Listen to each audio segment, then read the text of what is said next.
Hello बच्चों, let's read the question.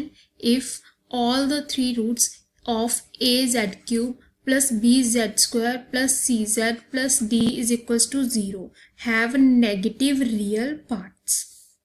So बच्चों हमारे पास सबसे पहले एक इक्वेशन गिवन है that is az cube plus bz square plus C Z plus D is equals to 0 और हमें कहा है कि इसके तीन क्या है रूट्स हैं. अब हमारे पास एक तो क्यूबिक इक्वेशन है राइट. इसके अगर हम बात करें तो एक तो पक्का ही रियल रूट आएगा ना, बाकी दो रियल आए या कॉम्प्लेक्स रूट की फॉर्म में आए, किसी भी फॉर्म में आए, लेकिन एक तो पक्का ही रियल आएगा. तो हमारे पास कुछ इस टाइप के मैंने रूट्स क्या कर लिए, लेट कर लिए. मेरे पास ये तीन रूट्स लेट कर लिए और हमें दैट गिवन है कि अल्फा 1 एंड अल्फा 2 दोनों क्या है, नेगेटिव है, नेगेटिव रियल पार्ट, क्योंकि ये दोनों अल्फा 1 एंड अल्फा 2 क्या है, रियल पार्ट्स हैं एंड रियल पार्ट्स क्या है हमारे पास, नेगेटिव, ये गिवन है. अब यहाँ पे हम क्या है, पहले सम वाला फॉर्मूला लगाते हैं यहाँ पे.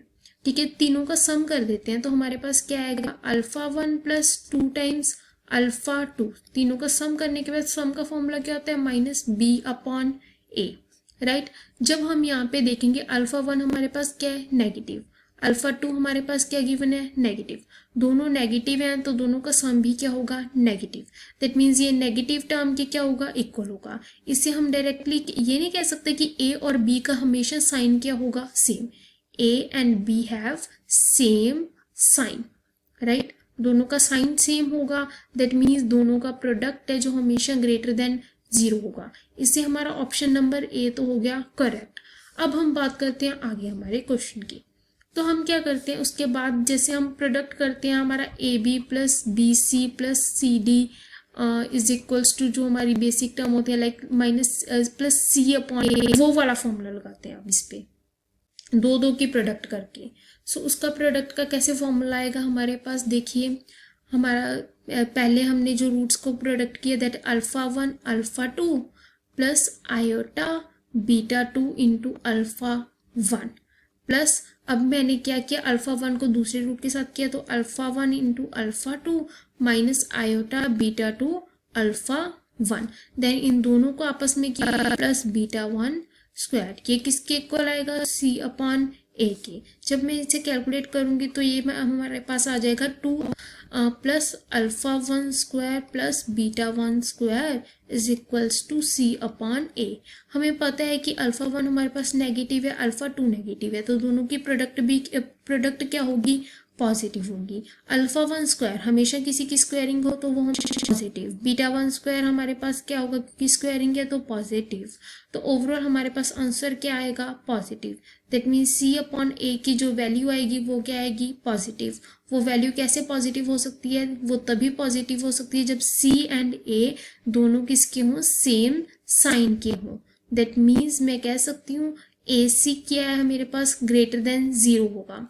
ये एक डिफरेंट केस आ गया, यहाँ से हमें ए सी के बारे में पता चल गया. अब हम बात करते हैं हमारा जो थर्ड ए सी, हमारा जो ए एंड सी का साइन सेम है और हमें पहले पता था कि ए और बी का साइन भी क्या है, सेम है. तो इससे हम कह नहीं सकते कि बी और सी का साइन सेम है. दैट मीन्स हमारा बी सी क्या हो गया, ग्रेटर देन 0 हो गया.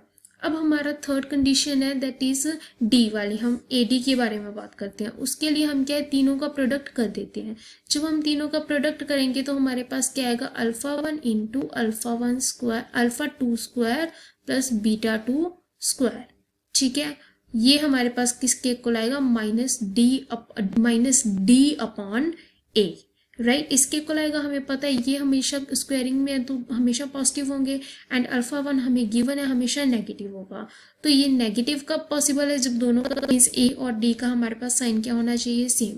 That means A D must be greater than 0. A D हमेशा 0 से बड़ा होना चाहिए. अब हमारी फोर्थ कंडीशन को देखते हैं. हमारी फोर्थ कंडीशन क्या कहती है, B C minus A D must be greater than 0. तो मैं बी सी हमेशा ए डी से ग्रेटर होना चाहिए. इससे हमारे पास साइन में कोई इफेक्ट नहीं होगा. अगर मैं ए डी को इस साइड पे लेके जाऊं, 0 वाली साइड पे लेके जाऊं, तो मेरे पास साइन में कोई भी चेंज नहीं आएगा. क्यों, क्योंकि ए डी मुझे पता है पहले से क्या है, पॉजिटिव है.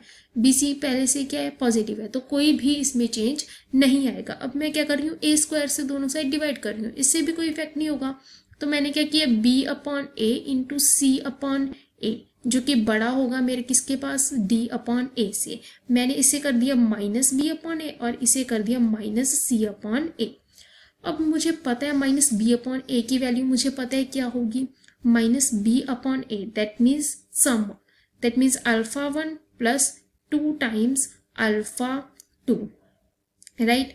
अभी अगर मैं बात करूं माइनस सी अपॉन ए की, तो वो क्या होगा, 2 times alpha 1 into alpha 2 plus alpha 1 square plus beta alpha 2 square plus beta 2 square, जो कि हमेशा बड़ा होगा किससे, alpha 1 into alpha 2 square plus beta 2 square.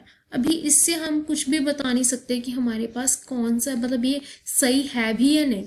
इस कंडीशन को सेटिस्फाई करने के लिए मैंने क्या किया, दोनों साइड पे माइनस से मल्टीप्लाई कर दिया।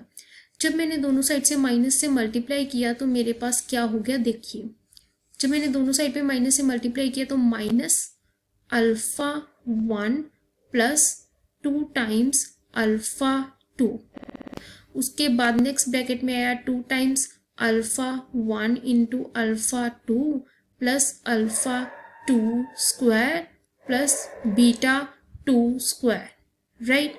जो क्या हो जाएगा, minus alpha 1 into alpha 2 square plus beta 2 square.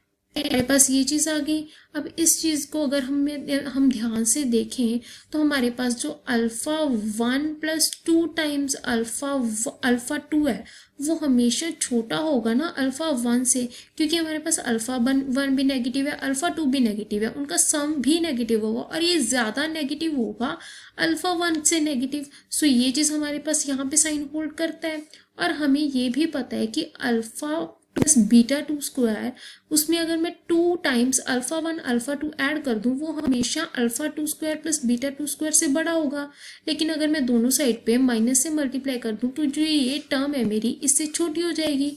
तो ये भी मेरी इससे छोटी है, ये वाली टर्म है जो मेरी ये वाली टर्म से छोटी है। तो दोनों की अगर मैं प्रोडक्ट कर दूं, इसकी प्रोडक्ट कर दूं और इनकी प्रोडक्ट कर दूं, तो ये वाली टर्म है जो मेरी वो इस वाली टर्म से छोटी होगी। तो मैंने इस चीज़ को भी क्या कर दिया, प्रूव कर दिया।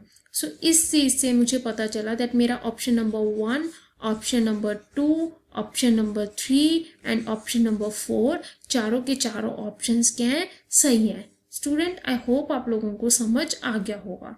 All the best.